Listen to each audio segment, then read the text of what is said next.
بتواجه دايما الناس اللي بتعمل الدايت هو احتباس السوائل جوه الجسم او احتباس الميه جوه الجسم.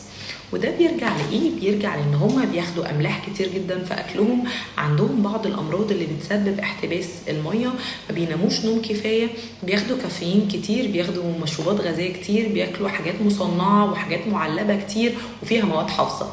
ده اللي هيخلي يحصل احتباس. طب ازاي نخلص من ده؟ تعالوا اقول لك. احتباس السوائل بيقل تماما وبيتحسن جدا مع الاطعمه اللي فيها مغنيسيوم عالي وفيها بوتاسيوم، زي مثلا الموز او زي البقدونس، الخيار، الكيوي. طبعا الليمون كمان من الحاجات اللي بتقلل احتباس الميه في الجسم. الزبادي من الحاجات الكويسه جدا جدا ان هي تقلل احتباس السوائل في الجسم. وطبعا الميه والكرفس والبقدونس دول حاجه يعني كان شرب او اكل بينفعوا جدا.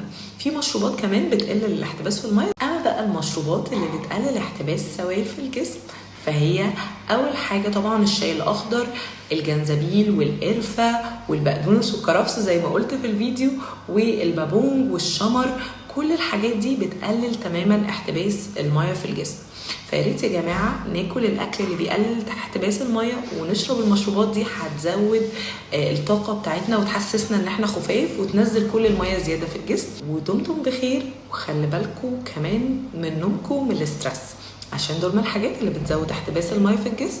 وخلي بالكم على صحتكم، ومستنيه اي سؤال تبعتولي تحت في الكومنتس هرد عليه. دمتم بخير.